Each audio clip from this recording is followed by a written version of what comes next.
India just did what no other country dared. Even America is shocked. And not because it was sudden, not because it was loud, but because it was quiet, disciplined, and absolutely intentional. For too long, the world underestimated India, called it chaotic, overpopulated, struggling. They saw the dust, but not the gold underneath. They counted the noise, but not the silence of the minds, thinking deeply across every street corner, chai stall, and engineering campus. Today, that silence has erupted into something the world can no longer ignore. India has just landed a spacecraft on the far side of the moon and sent quantum data back through terrain most satellites can't even scan. It has developed an indigenous AI architecture built not in Silicon Valley, but from Bengaluru's quiet thunder. It now runs the largest decentralized solar energy grid in the world, not by conquering oil, but by mastering the sun. And perhaps most astonishing of all, it did this without invading a single country, without toppling a single regime. See, this was never a sprint. India never wanted to be fast. India wanted to be right. And in a world obsessed with shortcuts, India has walked the long road with bare feet and a clear heart. There's a saying, "He who climbs the mountain quietly owns the view longest." India climbed with the patience of a civilization that has seen empires come and go. From the Mauryas to the Mughals, the British to the Bharat of today. India has learned not just how to rise, but how to rise without needing to crush someone else to get there. Let's be clear. No one gave India this moment. It was not handed down. There were no golden ladders. It was earned in the laboratories of IITs, in midnight hackathons, in desert solar farms, in policy rooms where 100 opinions wrestled for one decision. And what shocks the world most isn't just that India did it, it's how India did it, not through arrogance, through aspiration. Not by mimicking others, but by remembering itself. When America sent astronauts to the moon, it was a race, a political sprint to beat the Soviets.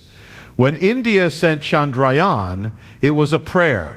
It was science wrapped in humility. A gesture that said, we too are ready to explore the heavens, not to conquer them, but to understand them. This is a different kind of power. See, true strength is not loud. It doesn't always wear medals. Sometimes it wears khadi. Sometimes it's barefoot. And sometimes it sits cross-legged and codes quietly through the night. India is proving that you don't have to dominate to lead. You can be ancient and still be the future. You can carry the weight of 1.4 billion souls and still rise light as air. And to every young Indian listening, yes, you, this is your moment. Not in some distant tomorrow, but now. Because the world is no longer asking if India can do it. It's now asking how you did it. You are the blueprint. The West looked east and found not just a market, not just a workforce, but a force of nature, a moral, intellectual, spiritual force that cannot be replicated because it wasn't manufactured. It was cultivated over thousands of years. And now that seed has bloomed. And the world is in awe. Remember this, a river cuts through rock, not by power, but by persistence. India is that river. And you are the current. Now flow. India leads through quiet strength, not loud dominance. This is not just a poetic observation, it's a profound truth that the world is only beginning to understand. For centuries, global power has been associated with noise, military might, political chest-thumping, rapid market takeovers, and visible domination. The world has watched superpowers rise on the shoulders of wars, economic coercion, and endless broadcasts of supremacy. In this chorus of loud ambition, India's ascent feels like silence breaking through chaos. Not a silence of weakness, but one of certainty, precision, and inner clarity. India's approach has never been about grabbing the spotlight. It doesn't rush to be first because it has never forgotten that it belongs to one of the oldest civilizations on Earth.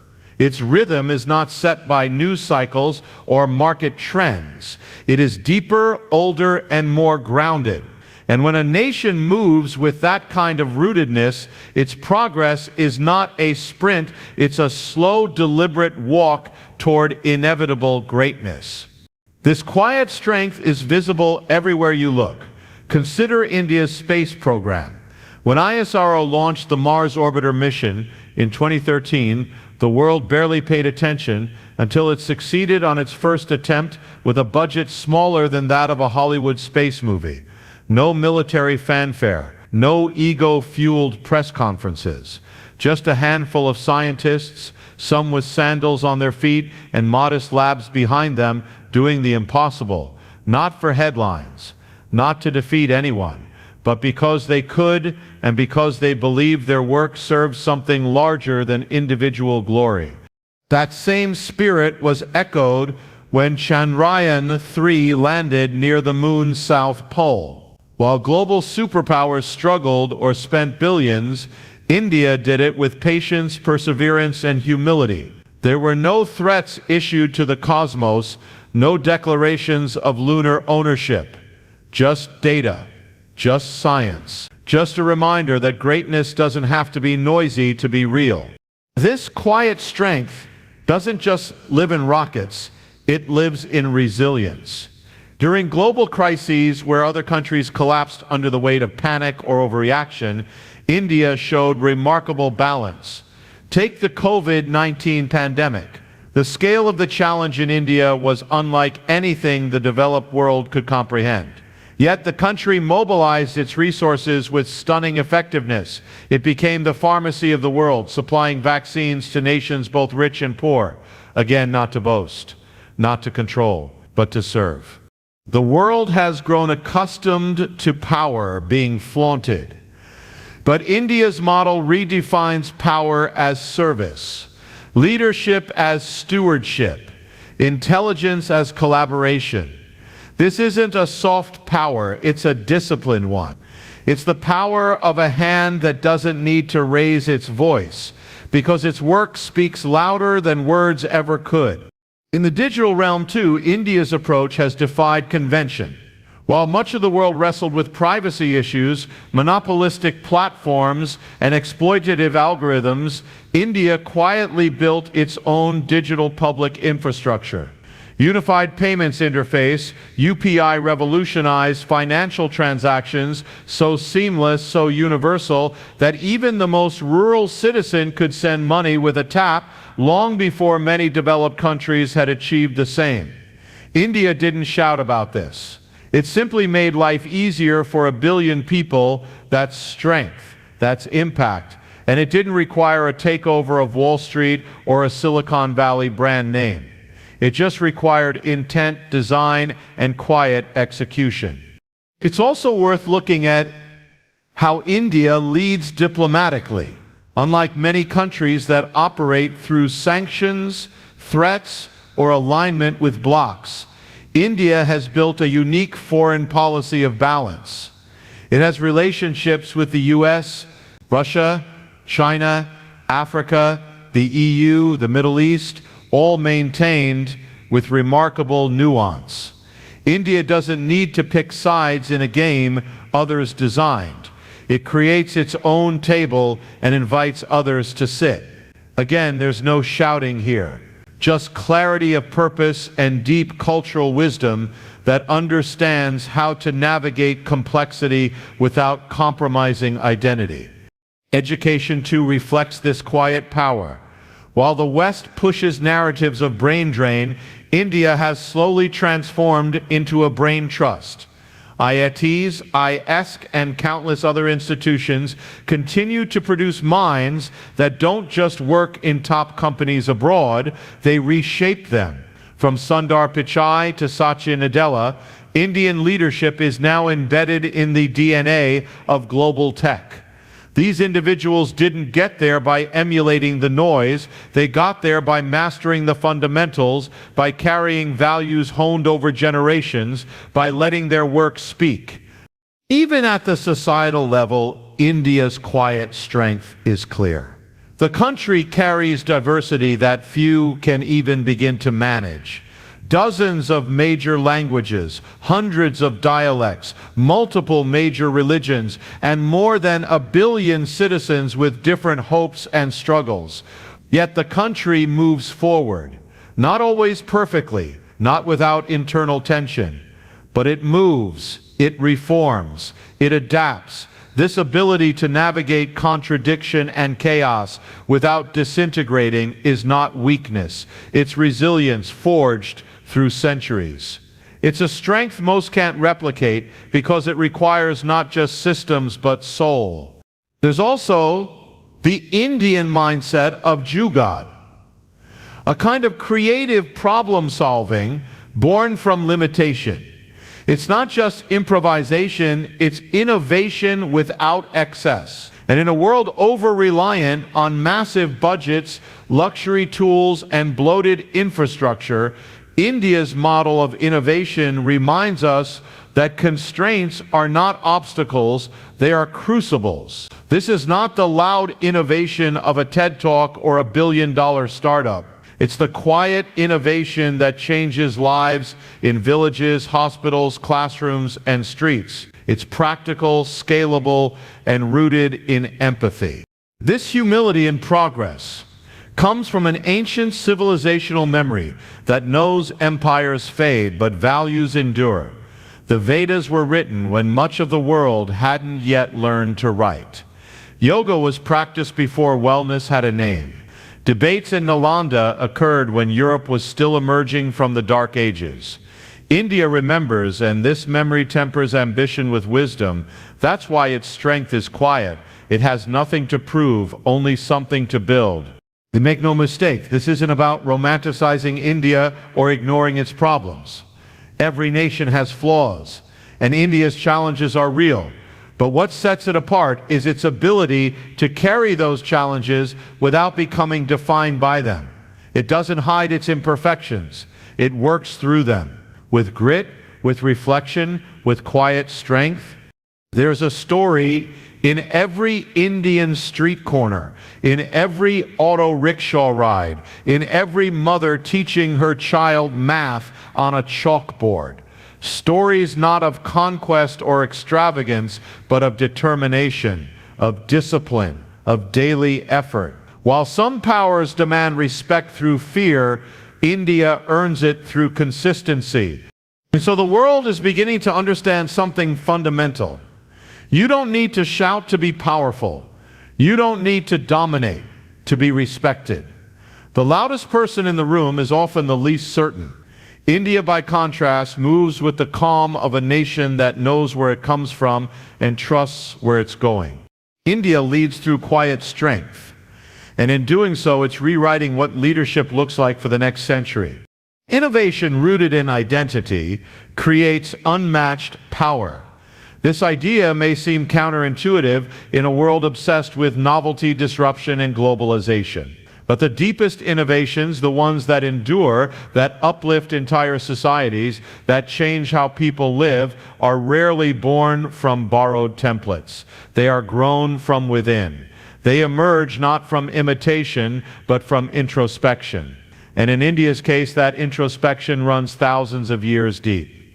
The modern world has largely measured innovation through a Western lens. Patents, unicorn startups, research labs and sleek glass buildings, IPOs and headlines. But real innovation is not always about being first. It's about being right for your people, your problems, your soil. India's most powerful innovations didn't come from mimicking Silicon Valley. They came from remembering who it is and building from there. Consider India's digital transformation. While Western nations wrestled with legacy banking systems, credit cards, and corporate walled gardens, India leapfrogged into a public digital infrastructure model unlike anything else on Earth. The added hair identity system, UPI for payments, and the India Stack created a foundation where every citizen, not just the wealthy or tech-savvy, could plug into the economy. These weren't just apps. They were instruments of dignity. They were designed with the poor in mind, not as an afterthought, but as the starting point. And this is where identity matters. Because India didn't design a digital economy for the world and then localize it. It started with its own people, their needs, their behaviors, their limitations, their dreams. It asked, how does a vegetable seller in a Delhi market or a grandmother in a Tamil Nadu village participate in the digital age? And then it built the answer, quietly, locally, brilliantly. This is innovation with soul. When you root innovation in identity, it stops being just about technology and starts being about transformation. It doesn't just solve a problem, it heals something, it connects something, it reclaims something that might have been lost. And that's what India has been doing, often without fanfare for decades. Look at the way agriculture is being reshaped. India didn't rush to replace its farmers with machines. Instead, it asked, how can we equip farmers with better data, weather forecasting, digital payments, crop insurance, and access to fair markets, all while respecting the rhythms of their land and culture. So you see apps like Kisan Suvidha and Enam, not as flashy exports, but as homegrown bridges between tradition and technology. That's identity-led innovation. It understands that plowing a field is not just an act of labor, it's an act of heritage, and it ensures that the future doesn't bulldoze the past. Even India's approach to artificial intelligence carries this signature. While other nations push AI towards surveillance or domination, India is investing in AI for agriculture, education, healthcare, and language preservation. It's teaching machines to understand Indic languages, not just Hindi and Tamil, but Maithili, Konkani, and more, because it knows that the preservation of language is the preservation of identity. And when your innovations serve your identity, they do more than function, they resonate. Take language as an example. The West built digital tools with the assumption that English is the default. India never accepted that. It recognized that millions of Indians live their lives in Tamil, Bengali, Marathi, Odia, and other tongues that carry centuries of philosophy, poetry, and emotion. So it built keyboards, text-to-speech systems, translation engines, and educational platforms in those languages, not because it was commercially obvious, but because it was culturally essential. There is power in that choice. Because when you innovate in your own language, you unlock genius that was trapped by translation. You allow a rural child to learn in the voice of her grandmother. You give scientists, artists, and philosophers a chance to create in their native rhythm, not just in borrowed syntax. That's not just inclusion, it's ignition. India's biotech and pharmaceutical sectors also reflect this pattern. During the pandemic, while the world scrambled for vaccines and supply chains collapsed, India mobilized its existing identity as the pharmacy of the world. It didn't just manufacture doses, it distributed them to nations that couldn't afford the prices set by global giants. Not for profit, for partnership, for presence. This was a moment when national identity centered on seva, or selfless service, merged with scientific innovation. And the result was more than medicine, it was moral leadership. Innovation rooted in identity also guards against dependency. When a nation forgets itself in the race to modernize, it becomes vulnerable to cultural erosion and intellectual colonization. But India, by anchoring its advancements in its own ethos, builds resilience. Its solutions are harder to displace. They are organically embedded. You cannot copy them unless you first understand the soil that gave them birth. Think about education. The NEP New Education Policy isn't just a bureaucratic reshuffle, it's a philosophical shift. It acknowledges that rote learning, colonial curricula, and imported frameworks have alienated generations from their own roots. So it aims to blend global excellence with Indian context. It reintroduces classical arts, regional languages, and experiential learning, not as nostalgic gestures, but as essential building blocks of a new generation that knows both how to code and how to think in Sanskrit. This is not regression. This is renaissance. You can see this same pattern in design, architecture, and sustainability. India's smart cities are not all steel and glass. In places like Bhubaneswar and Surat, urban planning is being reimagined through the lens of water conservation, heat resilience, local materials, and traditional knowledge. Stepwells, shaded corridors, earthen construction, these are not relics.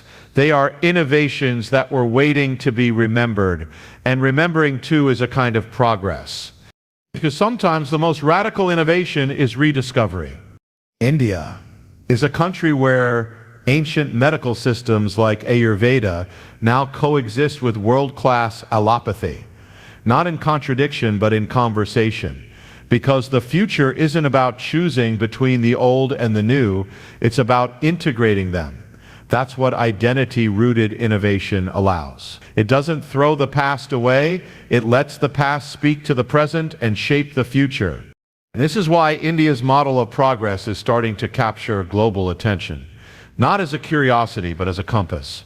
It offers an alternative to the burnout of hypercapitalism, the soullessness of automation, the isolation of consumerism. It says innovate, yes, but not to impress. Innovate to express. Innovate from within. The world's most admired products often come with a story. What India is showing is that the story itself can be the product, that the values, symbols, idioms, and rituals of a place are not obstacles to progress, but its deepest fuel. Even Indian startups are beginning to reflect this shift. You see platforms like Namayatri, created for and by auto drivers in Bengaluru, based on open mobility standards that respect local needs. You see agritech ventures that build on the wisdom of farmers, not just satellite data. You see crafts being digitized, not to be commercialized, but to be preserved. These aren't just business models, they are cultural models.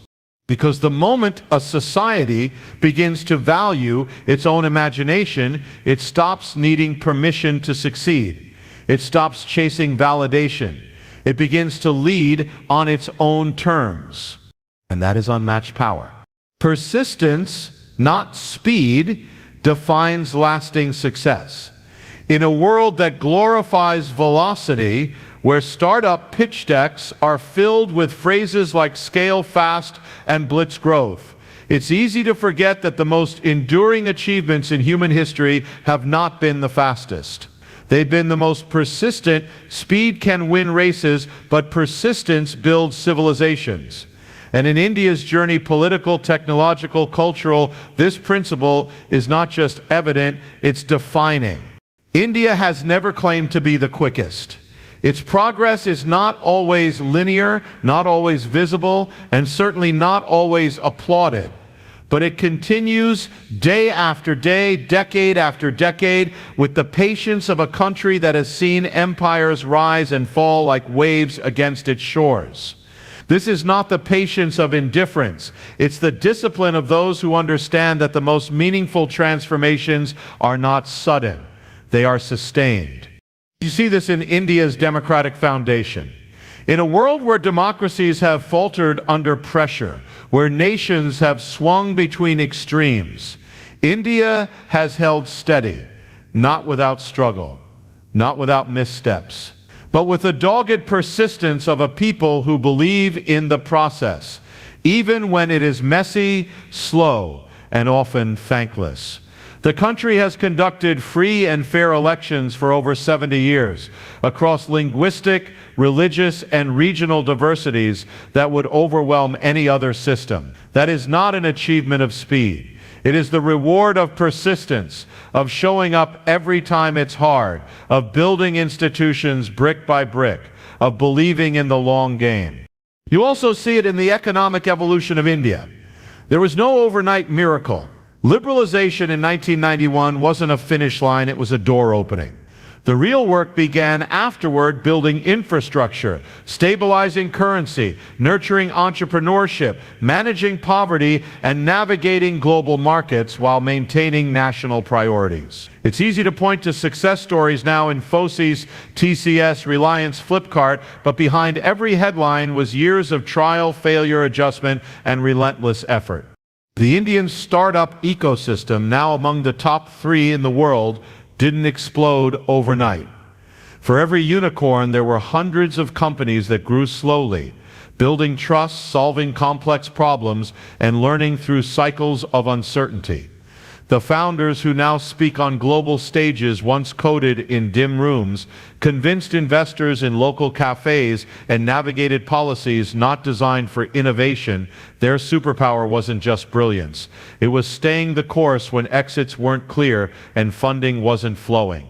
In the education sector, India's institutions like IITs and IMAs are now world-renowned, but their reputations were not created in a single decade. They were cultivated through generations of professors, researchers, students, and alumni who kept pushing the boundaries despite limited resources and limited global recognition. The IITs of today, whose graduates lead Fortune 500 companies and drive innovation across continents, were once institutions built in the backdrop of a newly independent country trying to find its place in the modern world. That evolution was not fast, it was faithful. Even culturally, India's global influence has been shaped by persistence. Yoga didn't become a global phenomenon in the 21st century because it was newly discovered. It endured through centuries of colonial suppression, misrepresentation, and modern commercialization. It was practiced in homes, temples, and village courtyards long before it appeared in studios in New York or Berlin. Its spread was not a campaign. It was a quiet, continuous practice. Persistence preserved it until the world finally paused long enough to listen. India's cinema, music, literature, these two are rooted in a deep persistence. Bollywood's reach today is the result of decades of storytelling that adapted, reinvented, and responded to changing audiences while staying grounded in Indian emotion and drama. Writers like R.K. Narayan, Arundhati Roy, Salman Rushdie, and Jhumpa Lahiri didn't explode onto the scene by chasing trends. They spent years refining their voice, understanding their roots, and crafting narratives that could outlast the noise of the moment. Look at India's green energy revolution. The shift to solar wasn't loud, it wasn't instant.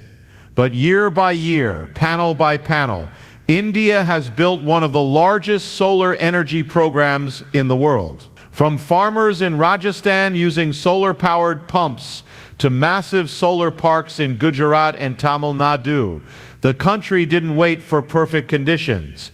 It just began, adjusted, scaled, and continued. Persistence, not speed, is reducing carbon dependency in one of the most complex and populous nations on Earth. The same can be said for public health. India's battle with polio was long, painstaking, and riddled with setbacks. But through relentless door-to-door campaigns, community mobilization, and an unshakable commitment from health workers, the country finally eradicated it. That wasn't a medical miracle, it was a human one, achieved through unwavering dedication over decades.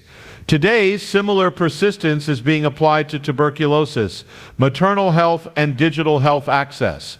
The idea of persistence also lives in the Indian household. In millions of families, you'll find stories of grandparents who worked for years to educate their children, who saved every rupee with care, who taught values not by preaching but by living. These are not the stories that go viral. They are not TED Talks, but they are the real fabric of success, not fast but firm. This ethic shows up in art, architecture, and craftsmanship as well. Consider the ancient temples of Khajuraho or the stepwells of Gujarat. They were not built to win awards or break ground for records. They were created slowly, with painstaking detail, by generations of artisans who knew they would not live to see their work complete. That kind of thinking is impossible without persistence. It is the mindset that says, I may not finish this, but I will begin it with care, because something greater than me will endure. This is also why India has managed to hold on to its pluralism in a world increasingly pulled toward division. Living with differences is not easy. It requires tolerance, negotiation, understanding, and a constant commitment to harmony. That's not a one-time choice. It's a daily act of persistence. And though the journey is ongoing, the fact that such a diverse population continues to share a common space is itself a powerful testament to what long-term commitment can achieve. In science and technology, too, India has taken the long route from building its own space program under sanctions and skepticism to today launching record numbers of satellites and conducting deep space missions. India never rushed. It focused, it endured, it learned from every failure and kept going. Vikram Sarabhai didn't look for quick wins. He planted a vision that scientists and engineers continued to water for decades, and that vision now stands with global credibility. Persistence is not glamorous. It doesn't trend. It doesn't always get headlines, but it has something speed rarely offers: depth. When you move slowly and consistently, you understand more, you build stronger, and you leave less behind. And in a world increasingly driven by instant gratification, India's path reminds us of an older wisdom that what is built slowly is often built to last. The metaphor of the banyan tree is apartment. It does not shoot up like bamboo. It spreads roots silently, patiently beneath the soil for years before anyone notices. But once it rises, it becomes immovable. Generations rest beneath its shade. And that is how true power grows, not in the loud blaze of speed, but in the quiet persistence of growth.